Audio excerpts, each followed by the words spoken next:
Bonjour, Aslem. J'espère que vous allez bien. Je suis ravie de vous retrouver pour une nouvelle vidéo concernant l'arabe tunisien. Alors aujourd'hui, nous allons découvrir un cours de conjugaison, premier cours de conjugaison. Et dans ce cours, nous allons voir l'aspect accompli en arabe tunisien.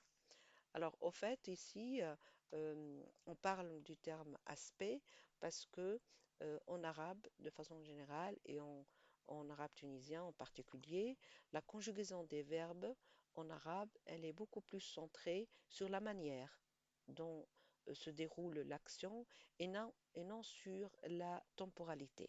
C'est pour ça on utilise ce terme et au lieu d'utiliser le terme de mode et de temps comme en français. Alors, nous allons commencer par quelques exemples. هي تفرجت في فيلم. هما ركبوا على باخرة.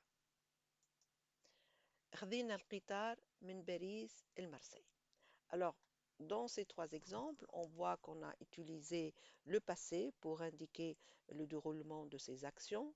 Et donc, au fait, ici, on a utilisé ce qu'on appelle donc l'aspect accompli. Alors, l'aspect accompli, donc, il indique euh, un événement qui s'est déroulé, qui s'est achevé, et il est terminé.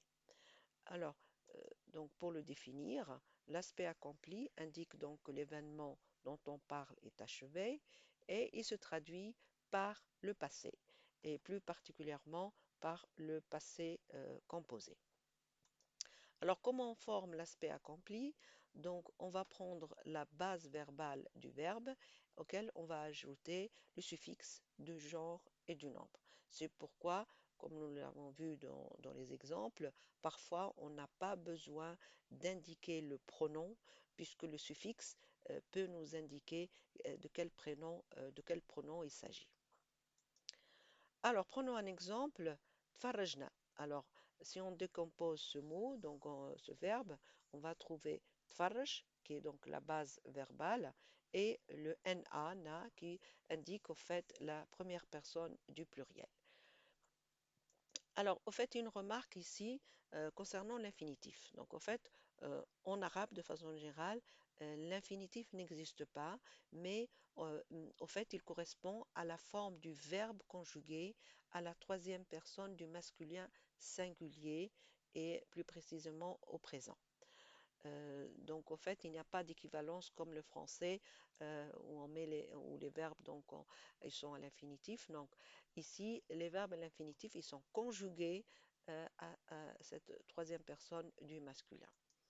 Exemple, euh, pour le verbe arriver, on dit j'ai. Donc, j'ai correspond à un verbe qui est conjugué à la troisième personne du singulier au présent. Notre exemple, prendre, khvé. Donc là aussi, même remarque. Alors, nous allons prendre quelques exemples ici, plus particulièrement deux verbes que nous allons conjuguer avec tous les pronoms.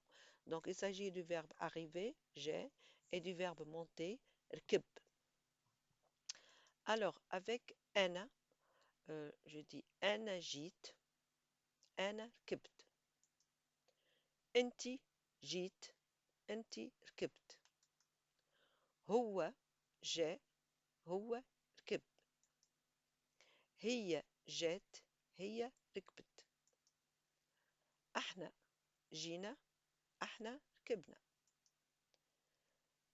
انتوما جيتوا انتوما ركبتوا. هما pour il et elle au pluriel جاو هما ركبوا. Alors, on va prendre un exemple. Donc, il s'agit d'un petit entraînement pour traduire des phrases. Donc, il s'agit de phrases en français qu'on va traduire en tunisien ou vice-versa. Alors, commençons par la première phrase. Samy a joué au ballon. Alors, je vous laisse un peu de temps pour une réflexion.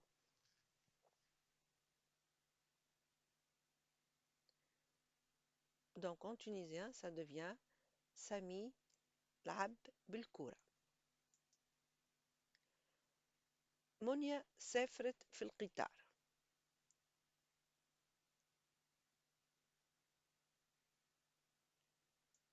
Bien, Monia a voyagé dans le train. Avez-vous visité le musée de Bardo?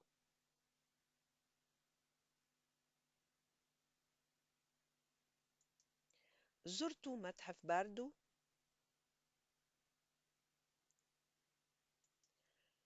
احنا مشينا للمسرح.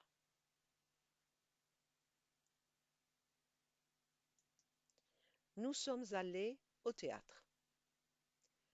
Voilà, nous sommes arrivés à la fin de cette vidéo. Donc, si cette vidéo vous a plu, n'hésitez pas à vous abonner et à mettre un pouce. Merci, un pouce. Merci, au revoir, à bientôt.